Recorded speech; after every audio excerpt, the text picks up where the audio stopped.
I let the stories float around for a month more, telling them it was impossible.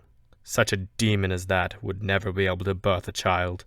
These foolish accusations of pregnancy filled my head, keeping me awake for weeks straight. That was until I got a full night's rest. This night's rest was no doubt for God to send me a message in the form of a dream. I saw brutal visions of hell tearing apart the world. Fires were alight everywhere. Fissures broke through the earth's crust. People screamed in terror, and Christ was ripped from the cross, only to be skewered by a horned hoof monstrosity standing the height of the church. Demonic birds filled the sky, screeching for the spoils of flesh. They had the face of a hag and wings of a terrifying black bird. Blood rained from the red clouds, and I knew that the apocalypse was upon us. Rapture had arrived.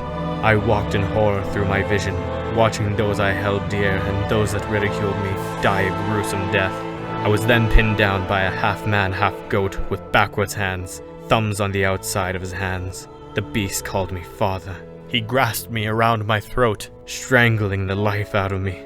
The abomination's claws dug into my flesh as he screamed, "Daddy!" Panicked and aghast, I fought to free myself, struggling for one last ounce of breath. A flash of the one I'd laid with appeared in front of me, and I woke gasping for air. Dazed and drenched in sweat, I rolled out of bed and ran to the pool of holy water that was meant for baptisms and blessings. I splashed it upon myself and burned. It was truly hell. I was only given a few moments to catch my breath when I noticed among the holy water there was blood, my own blood.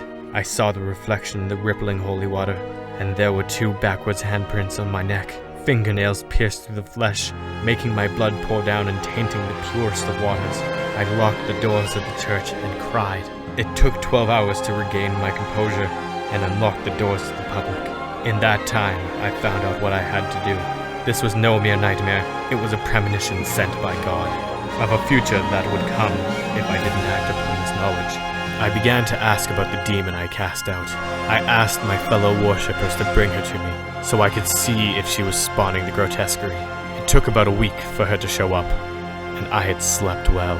I would attribute this to the will of God, that He would want me to be strong when I needed to perform my divine duty. I prepared myself with everything I could. I even prepared an exorcism, if there was ever a chance. I could tell I was on the right path. The public seemed happier with me, telling me I was doing the right thing, and meeting with her will only bring about good. Even more people had showed up to church on Sunday than had been there since my sin was known to the public. I was restoring the faith, and I was ready. The demon entered the house of God, as disgusting and wretched as ever. She wore a look of pride and shame on her face. No doubt that this was a possession.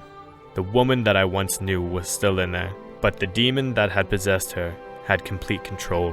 What everyone had said was true. She was carrying a monstrosity, bringing an abomination into the world, and it was just about to birth. She lifted her shirt and claw marks lined her stomach. It ferociously wanted out. As most demons would, it tried to get close to me. I would not let her. I may have been tainted already, but I would not let myself fall deeper under her spell. She had told me to touch it. Grabbing my hand and moving it closer, I quickly recoiled. With God on my side, I knew that I could overcome anything that she had to throw at me. I was more devout than I had ever been. It was still midday, and the public was wondering. I told the demon to come back after the sun had set. We would talk then. Oddly, she agreed.